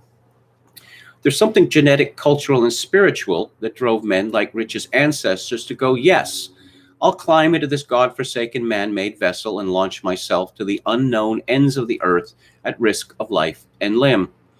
They traipsed the world for God, king, and country, and family for the spoils of war and the bounties of the earth, no matter what it took to get to them and no matter who they needed to kill to have them. And in that great capacity for both evil and good, an awe-inspiring world was made, a world we are privileged in our whiteness to watch fall apart before our very eyes. like the farmers outside the city of Rome watching barbarian soldiers trample the crops and powerless to stop the ruin ahead. There really is madness and melancholy in our way of being. Nowadays, The Wanderer Above the Sea of Fog by Caspar Friedrich feels like a clarion call to us. We feel an intense sense of longing in the painting, but it was created by a depressive who was largely forgotten by his death. His resurgence came only later. We all know this is the fate that awaits us, with immortality feeling so impossible to achieve. Our ancestors could channel that madness and throw themselves at the wilderness and the wild tribes of the earth. But what is left for us to explore? Born too late to explore the earth, born too soon to go to the stars, but born just in time to wonder how the hell we feel so lost, sad, and angry in such a bountiful society. What touched so many people was the sincerity in Rich's voice. Listen to his voice and you know the kind of guy he was, one who would always be out of step with the new normal. I have my own criticism of my fellow millennials, but a lot of what was said about them and was always so absurd that it doesn't even merit refutation. Guys like Rich fell behind and will continue to fall behind. If you want to trust a plan, that's the plan you can trust to happen. Just look at the conditions. Material conditions, shit. Health conditions, shit. Mental conditions, shit. Spiritual conditions, shit. But Sky King made a grand gesture. There is a great deal in this book about the technique of humiliation, which is central to understanding the way we live today.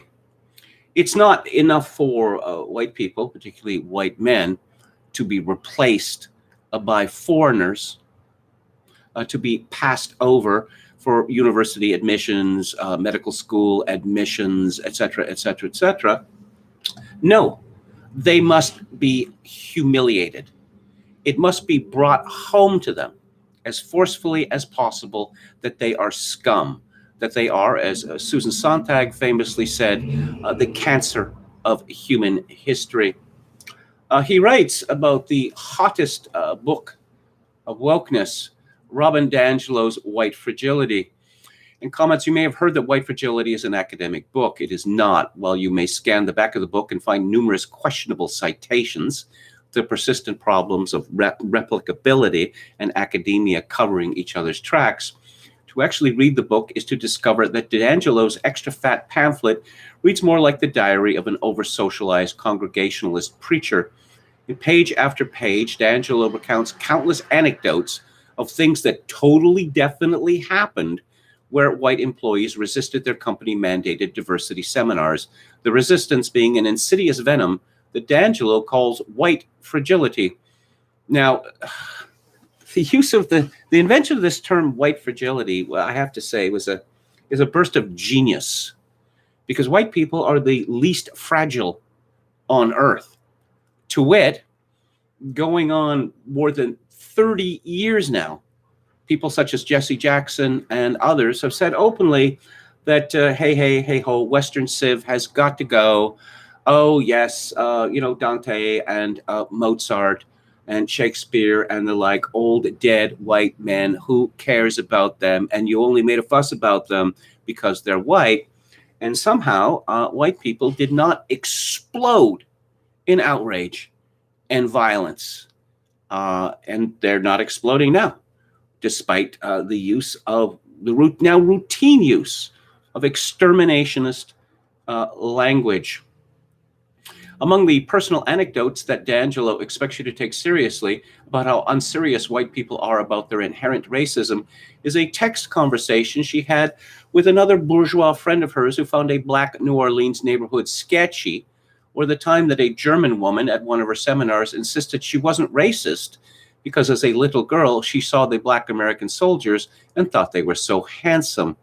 She fails to mention if this woman was blonde-haired and blue-eyed too. I'm not making it up. It's in the book. And a selection from the book. I was working with a small group of white participants when a woman I will refer to as Ava stated that because she grew up in Germany where she said there were no black people, she had learned nothing about race and held no racism. I pushed back on this claim by asking her to reflect on the messages she had received from her childhood about people who lived in Africa. She was furious and said that she had been deeply offended by our exchange and did not feel seen. However, I also held to my challenge that growing up in Germany would not preclude her from absorbing problematic racial messages about black people. She countered by telling me that she had never even seen a black person before the American soldiers came, and when they did come, all the German women thought them so beautiful that they wanted to connect with them. This was her evidence that she held no racism. With evidence like that, Chapman comments, it would seem fitting that Robin DiAngelo may be the most insisted upon academic currently stalking the halls of clickbait media. But what even is white fragility? As defined by DiAngelo, as any attempt to deny racism or refusal to engage in correct racial dialogue that serves to further prop up the perceived institutional racism and inherent white supremacy of our present neoliberal capitalist society. Not sure if you have it. Why not take their handy-dandy quiz? Fittingly enough, one of the possible answers to how you responded to being told you're racist is sought absolution. Bless me, Zer, for I have sinned. Again, you've heard me say this before, but all this talk of white supremacism, again, that's a genius stroke there, because the reality is exactly the opposite.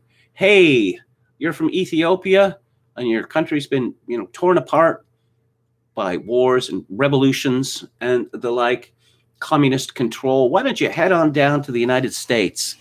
Oh, and we'll send you to some of our finest universities. And we'll give you a high-paying, important job at Google where you can shit all over America, white people, and Google itself, and then express outrage when you lose your job. Yes. Here's another example. He gives another example of white fragility, which occurred during a workplace anti-racism training I co-facilitated with an interracial team. Yes, as professor of social work, Rich Vadi states, if privilege is defined as a legitimization of one's entitlement to resources, it can also be defined as permission to escape or avoid any challenges to this entitlement. Bask in this, says Chapman, bask in the indignation that the American kulak tried to escape from her NKVD interrogator.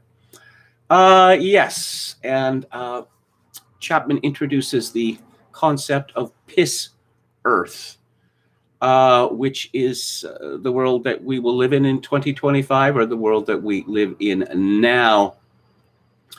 He begins it as a cliche at this point to speak of how horrified you are at the detritus of our postmodern world. There is, of course, a certain kind of thrill in digging beneath the pallid white corpses of decency to see what strange and mutated life is writhing beneath, as just so you can scoop it up and toss it into the faces of your friends.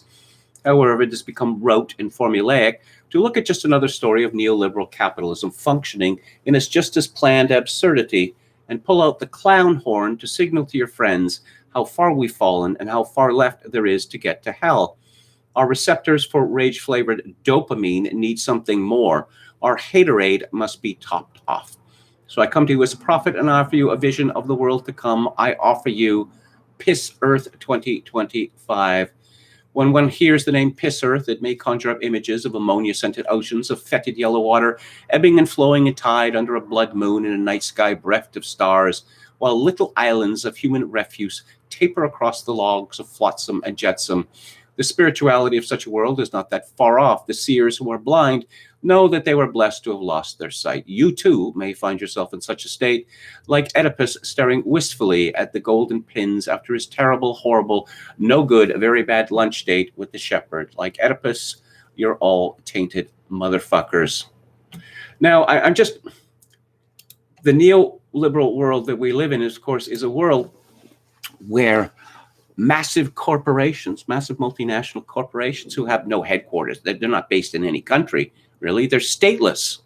They're effectively states of their own. And they are ever so woke.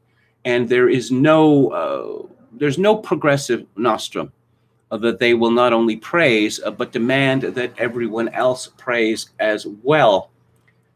And then you find out, well, this was sent to me today, and well, the hubris of these people. Someone called @Dexy tweeted, "You've heard of unpaid internship, but have you heard of reversed financed internship?" Advertising for a data analyst in New York City, $15 an hour. You will complete various applied research projects for data analysis, strong critical thinking, and some programming experience is a plus. Knowledge of machine learning techniques is, I don't know, that's not there. Note, this is a reverse financed internship, so you will pay $15 an hour to work here. Are they begging for a revolution? Sometimes it seems that way. I was particularly impressed, as previously mentioned, by an essay from January last year called "The Feasts of Shame." It begins with a quotation from William Ian Miller. "Humiliation with a big H denies the social world of normalized encounter. In fact, it humiliates by virtue of this denial. It tells the victims that all social norms are suspended in dealings with them because they are not human." The origins of this essay lie in a Manic Free Association Twitter thread I made about a Modern Farmer article entitled "This Trick Might Actually Get Americans to Eat Bugs" by one Dan Nosowitz. The medium of Twitter doesn't lend itself well to collecting one's thoughts, much less doing research into the myriad topics that the thread shotgunned all at once. First, we must correct a term. The term humiliation ritual has its own particular meaning that's used by, for lack of a better term, but this is meant neutrally, the conspiracy-minded. That is not the scope of this work. Further, the term ritual humiliation also has another meaning, often overlapping with humiliation ritual, and frequently denotes certain types of hazing, but not always. One could argue that many of these things are distinctions without differences, but this will be about the phenomenon of public humiliation and its social and political expressions. The piece in Modern Farmer is very strange and has an air of unreality in how it's written. The trick, as it were, in the piece was how about insect farming can work as a middleman in livestock feed. What is bizarre about it is that its framing is that this is an alternative to trying to break through the American resistance to eating bugs. The question that is begging to be answered here is, why is this something that's on your mind? Entomophagy, sorry, I've mispronounced that, I'm sure. Entomophagy, sorry, that's better. May have been something that's been near and dear to the hearts of the propaganda class, with Vice magazine writing miserable pieces about being on an exclusive bug diet entitled "This is What Happens When You Eat Nothing But Bugs for a Week," while concluding at the end, "It's an absolute cultural bias, but it's just a matter of educating the public, and it's important to make insects favorable for the common people." Well, you know, I recall even before I was in journalism that it seemed that journalists had a mania for talking about, bison. We're all going to be eating bison in the future.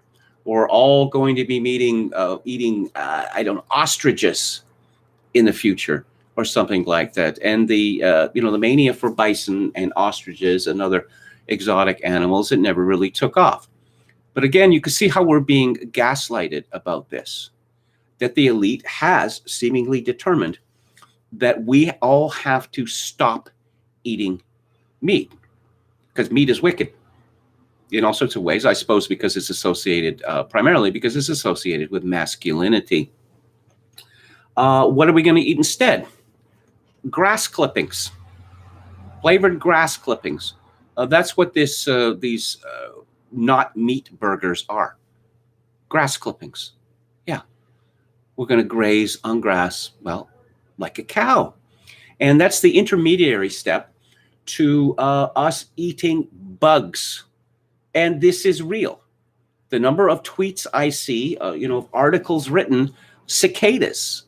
What was it? Candy-covered cicadas? Delicious. And I suppose that, the trick here is to get us to revel in our own humiliation. Yes, this is interesting here. The Ottoman Empire had a culture of boys, actual children called Cossack, who cross-dressed and danced in sexually provocative ways and were sexually available. These boys, who were kept as dancers until they grew beards, engaged in belly dances with suggested expressions and steps described as coquettish made in Turkey, studies in popular music to the rapture of male audiences. The scenes described bring to mind the sights one might see at any contemporary gay pride parade or a public library. Most accounts of pederasty in the Ottoman Empire appear to come from the people who went to see it for themselves, such as Lord Byron with the Dancing Boys. In the case of the Cossack, they were banned by the Ottomans in the 19th century due to the jealous fights that would break out over the attention for these boys, though one wonders if the increasingly British Orientalist attraction to this phenomenon and their lurid accounts played a role. Well, I suppose we have an update of that. That in Afghanistan, they have the Bachabazi phenomenon, the T-boys, where young boys, quite young boys, are made up like women with makeup and women's clothing, and they do dances for old men and are then forcibly sodomized. This venerable tradition came to the attention of members of the United States Special Forces. And one Special Forces officer went to a local tribal chiefman and basically said something on the order of, cut this shit out or else. This was reported back to his superiors, and the Special Forces officer found himself in very serious trouble. Because why would anyone make fuss about dressing up boys and girls and then sodomizing it? Isn't that kind of what's happening in the United States right now? You have, 11-year-old drag queens as marshals of a gay pride parade?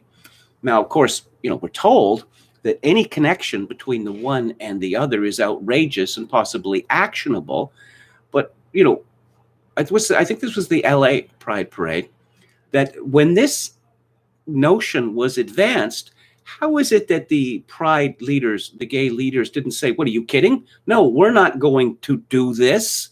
We already have all these people thinking that, we're all involved in it. And if we do this, that is only going to lead to more people thinking that this is actually what we do, but they don't care anymore because they realize that they're this close to final victory, and who is standing against them. He ends this collection, Cultured Drugs, ends with a letter to his dear son or daughter. I don't know when you will read this. I don't even know what you are yet. Your mother just sent me a video of the first time I heard your little heart beating. There are many more months to go before you can even take your first breath. You're just the size of a mushroom. But the way your mother talks about you, you think the next 20 years were planned out. That's just a mother's way. As your father, I have to be hard and I have to be honest with you about the world we brought you into. There are things you need to know. First is, your mother and I love you very much. Love is unconditional, but this society cheapens what is given out of the highest motive by taking it as malevolently as possible. Second is, your mother and I had lives before you. It's the folly of the young to think that they sprung fully formed with wisdom like Athena from Zeus's head. But sadly, you are going to learn some hard lessons in the hardest of ways, most likely ignoring our warnings. Third, you've probably noticed that not only your grandparents, but many of your relatives believe differently than we do. Many of their morals are not our morals. Some of them are even upset about our morals. This was unavoidable. Fourth, you're going to be given a lot of bad advice from good people. The average person who is simply seeking a happy life can only go off about what they think seems to work, or they will try to fill the air with sweetness for lack of knowing any better. Fifth, you're white. You will hear a lot of very confusing stuff about this, both from people who want to hurt you and help you. What this functionally means is that you are an unrecognized American ethnicity, and your burden is to carry it and explain it wherever you go. What you are is American, but no one will recognize that because they will actually you about it until they can find a way to terminally hurt you. You don't have an escape valve, however. Through your mother, you're mostly Irish. and a little bit Scottish. And through me, you get a combination of English, French, Russian, and a smattering of German that makes up Midwestern stock. That fundamentally doesn't matter. 6th, we've raised you with religion in contrast to the way we were raised.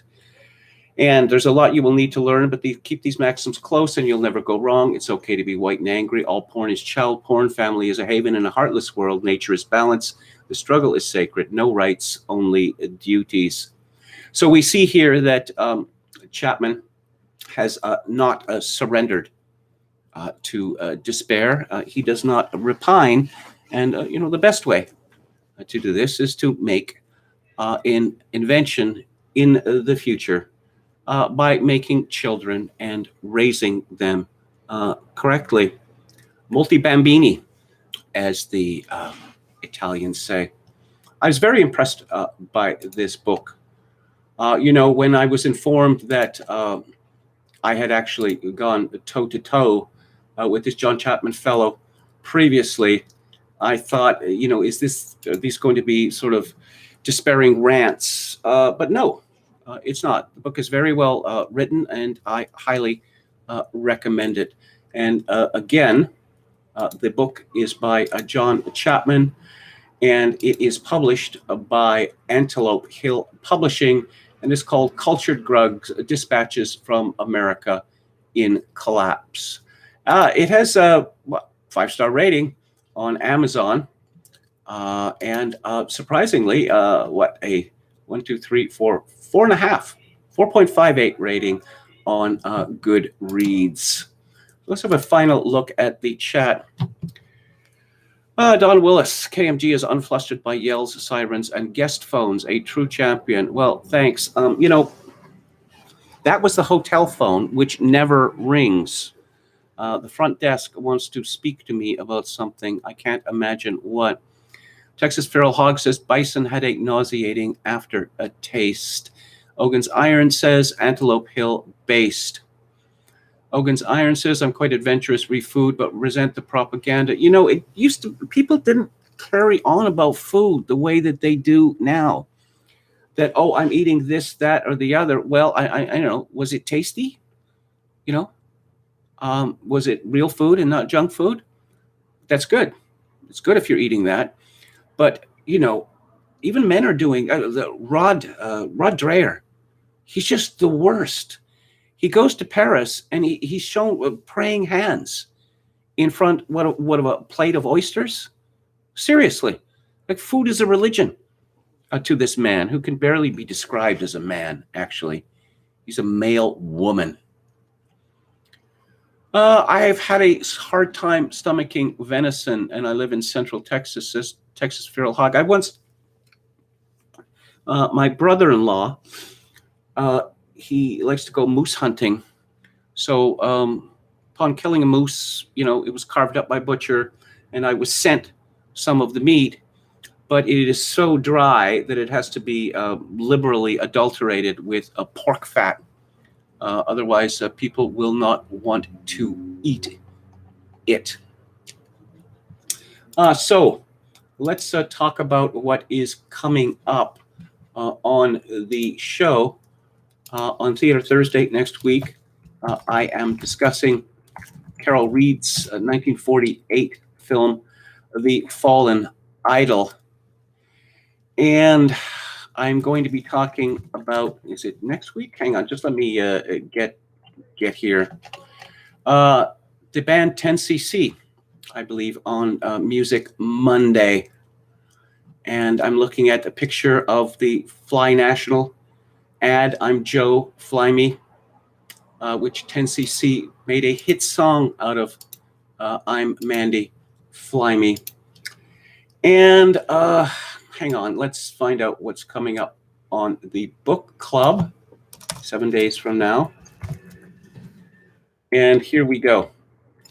Here we go. The Lullaby of Polish Girls by Dagmara Minchik. She is an actress who grew up in Poland. This is a highly regarded book about, well, what it's like growing up to be a girl in Poland.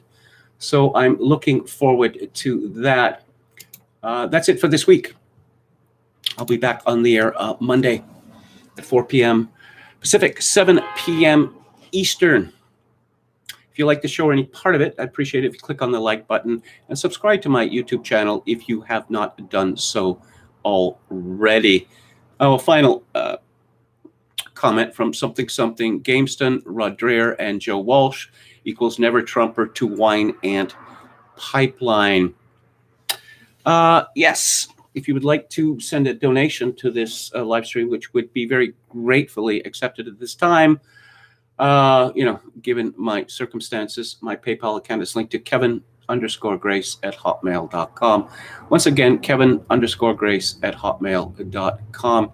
If you are in Canada, donations to the live stream may be made directly via interact@kevingrace@shaw.ca.